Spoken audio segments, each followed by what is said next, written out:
Bonjour à tous, et aujourd'hui nous allons parler d'un personnage que l'un d'entre vous m'a demandé, un homme qui est à l'origine de nombreuses inventions et qui changea le XXe siècle. Allez, générique.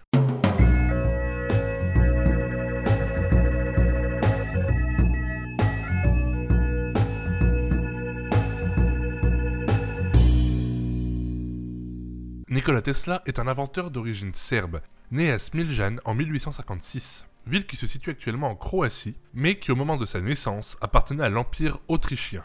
Et il se présentera lui-même comme un Serbe de Croatie.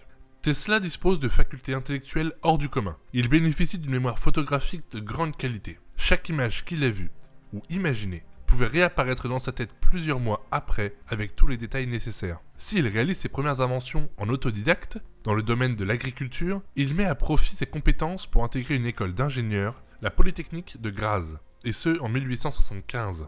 Il étudiera la physique, les mécaniques et les mathématiques. Un choix de vie qui l'éloigne de sa famille et surtout de ses parents, qui souhaitaient de faire de lui un homme religieux, comme son père qui était un prêtre orthodoxe.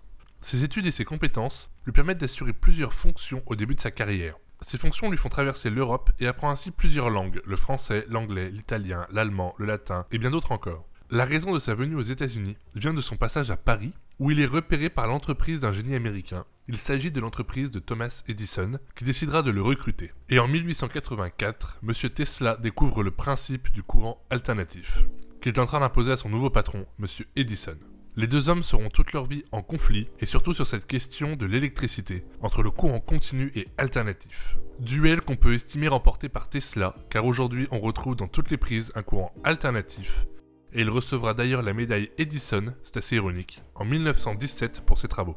Il obtiendra la nationalité américaine en 1891. Duel qui a profité à l'État américain. En effet, Edison a essayé de prouver que le courant de Tesla, alternatif, était bien trop dangereux. Et il décide de le prouver en électrocutant un éléphant sur une ligne de courant alternatif. À la vue de ceci, l'État américain décide de mettre au point une arme qui va permettre d'appliquer la peine de mort.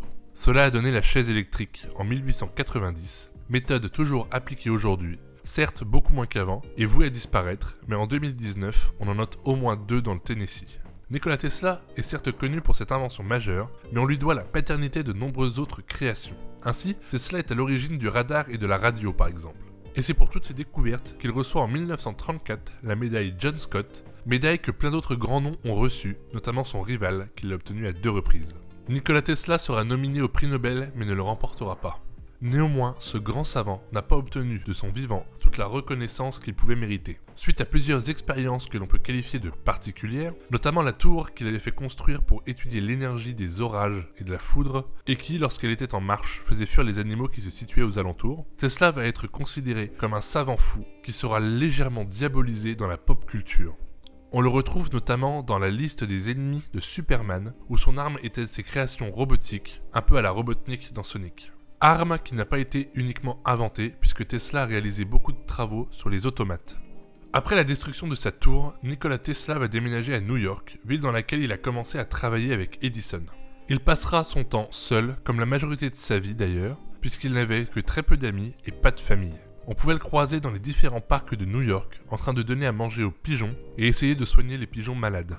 Il aurait continué ses recherches de chez lui, mais sans réel succès. Le savant va s'éteindre à l'âge de 86 ans en 1943. Et tous ses travaux seront réquisitionnés par l'armée américaine avant d'être remis en grande partie à son neveu quelques années plus tard. Neveu qui vivait en Serbie, puisque Nikola est le seul membre de sa famille à être parti de son pays. Il aura marqué la société de son empreinte, de par ses travaux sur l'électricité, la radio et le radar, qui ont permis de développer notre société, et on peut voir très rapidement son impact dans la culture, dans l'imaginaire collectif, et ce, au vu de tout ce qui a été créé ou découvert et qui porte son nom.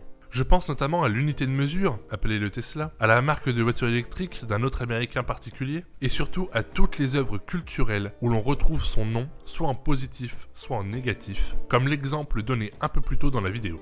Nous allons désormais passer aux anecdotes.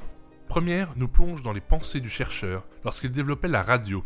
Tesla a réalisé des écrits, des schémas sur une de ses nombreuses imaginations. Un réseau permettant au monde entier d'échanger, de connaître les différences culturelles, et cela par des bases de données accessibles grâce à un réseau mondial. Réseau qui ne comportait aucun fil, principalement par la radio, par les ondes. Ce projet peut paraître commun aujourd'hui car il s'agit plus ou moins d'Internet, ou dans tous les cas la base d'Internet tel qu'il était imaginé au départ. Tesla avait alors presque 90 ans d'avance. Pour la seconde anecdote, on apprend que Tesla souffrait de troubles du sommeil. Troubles qui lui permettaient de se vanter d'avoir besoin seulement de 2 heures de sommeil. Ce qui lui a permis d'ailleurs de mettre de l'huile sur le feu avec Thomas Edison, qui lui se vantait d'avoir besoin de 4 heures. Un conflit entre deux génies qui sur certains points s'apparentait plutôt à une prise de tête entre élèves de primaire. Et enfin, la dernière anecdote nous montre que Tesla aimait apporter un esprit critique. En effet, à part les critiques apportées à Edison, qui étaient nombreuses, il s'est mis à dos plein d'autres scientifiques, et notamment un très grand. Il s'agit d'Albert Einstein. Il a jugé que la théorie de la relativité d'Einstein, théorie avec une formule extrêmement connue, E égale mc2, qui d'ailleurs, prononcée comme ça, est fausse, il faudrait la prononcer E égale mc carré, formule qui est loin d'être la seule de la théorie qui est bien plus complexe. Et pour en revenir au personnage de la vidéo, il a dit plusieurs fois publiquement que la théorie de son collègue est incomplète et ne mérite pas d'être autant applaudie, car elle ne permettrait pas d'avoir des résultats concluants. Critique qui sera rejetée par la grande majorité de la communauté scientifique, puisque cette même communauté a validé et félicité Einstein pour la théorie de la relativité. Et c'est ainsi que la vidéo touche à sa fin. Voici le rébut de la semaine prochaine, et n'hésite pas à partager, t'abonner et liker, et moi je te dis à la semaine prochaine.